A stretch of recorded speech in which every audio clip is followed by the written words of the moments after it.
Today we are reacting to Tsuboi Part 1. Yes, this is work ethic or anything, but so that everyone knows what it's like to have that kind of job. They wouldn't work in fast food their whole lives, maybe just like for 6 months, just so they get a feel for it. So with that, let's talk about the time when I worked in fast food. I used to work at a very small local sandwich shop. I don't know if any of you guys heard of it. It's called Tsuboi. and then I actually called that when they say they get you. Our spokesperson was in the news recently. I don't know if you guys look at the news.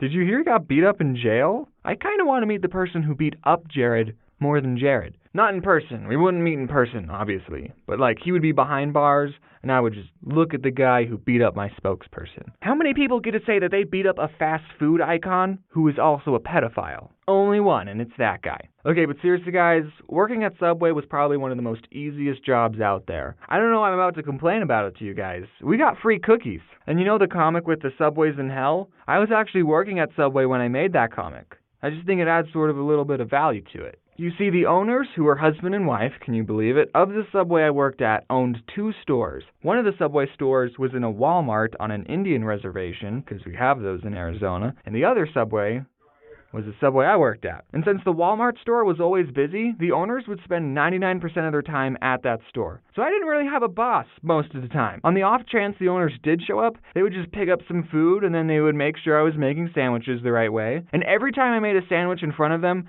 they would always find something wrong with it, without fail. You put on too many olives. Do you know, according to the Subway formula, you're only supposed to put on 8 olives on a foot long? 8! One for every other bite. That's just ridiculous. Can you imagine someone just counting out 8 olives? Nobody does that. I usually worked the closing shift, and at the end of the night, we would turn the alarm and we had 60 seconds to get out of the store. But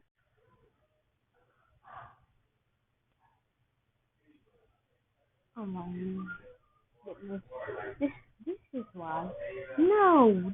one time I had the opening shift, so I unlocked the door to get in with my key, and the alarm went beep, beep, meaning I had 60 seconds to turn it off. No big deal, right? I've turned the alarm on all the time when I was closing. So I go to the little control panel and I type in the code and nothing happens. The beeping is still there and the clock is still ticking down. So I go, okay, I'm going to press each button very carefully. I'm going to make sure each button makes a beep when I press it. Beep, beep, beep. Nothing still happens. So I go, okay, I'm going to make sure to press each button very carefully. And I start thinking, did they change the passcode without telling me? Well, this is the only passcode I know, so we're just going to try it again. And I press each button very carefully. Beep, beep, beep. And it goes quiet.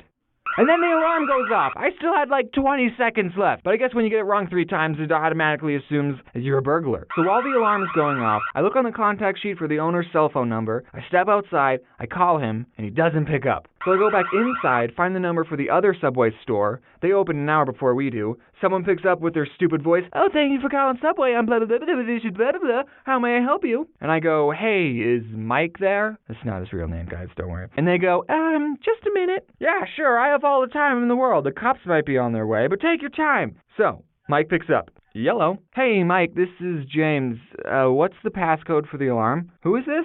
It's James. What's the passcode? What are you doing there, James? Why aren't you answering the question? I have the opening shift. Is the alarm going off? Yeah, no one told me the new code. Yeah, we changed it. It's the last 4 digits of your social security number. Oh, okay. Thanks, Mike. I don't know my social security number. So I finally get the alarm off. No one showed. Who is your social security number for that? Showed up, thankfully, which I actually don't know if that's a good thing or not, now that I say it out loud. We did have a store manager who would make the schedule and sometimes tell us, hey, can you guys do a better job at your job? But other than that, she was cool. She watches my videos, and so do her little brothers. They're big fans. Shout out to Ivan and Andy. Those are the brothers. So get this, at Subway, you only work with one other person. Just you and them in an empty Subway for 5 hours. I mean, we weren't empty all the time. Okay? And when you're not making sandwiches, you have other stuff to do, like stocking the chips or we had stuff to do. But okay, we did watch a lot of Netflix and do homework, so I mean, it was that other person you worked with would make or break your entire shift. It wasn't the annoying customers. I kind of got used to annoying customers. So I worked with a lot of crappy people. And I also worked with a lot of people who I would probably never become friends with except in a work setting. You see, you gotta understand the type of people who got jobs at Tsuboi. It's potheads. Most of them are potheads. And some of them are really cool. I'm just going to go over a couple of the characters that I worked with. There was Tyler. I freaking love this guy. He smoked a lot of weed. He actually taught me what vaping was, and he got me into Clash of Clans. I actually mentioned him and his girlfriend in my riddles video. I don't know if I ever told him that. And of course, I have to mention Corey. He was cool. We watched How to Get Away with Murder on Netflix, and I've also hung out with him outside of work. What him and Tyler had in common is that they would actually do their job, which you gotta appreciate. Then there was this guy. Get this, who was also named Jared, and he was fat. I know, right? He's like Jared before. He loved Marvel, and that's like the only thing he would talk about. I can say these things. He doesn't watch my videos. There was Sarah. She was cool. She made me a bread bowl. And her boyfriend, Jay. He talked about chakras and third eyes. He was interesting. And also, there's Anthony. He's cool. What's up, Anthony? For the 100,000 sprinkles video, I actually went back to Subway to use their scale because I knew they had one. And we counted 500 sprinkles again just to be more accurate for the 100,000. And Anthony helped me count instead of working. I mean, at least he got paid minimum wage for it. So 2 more stories before I go.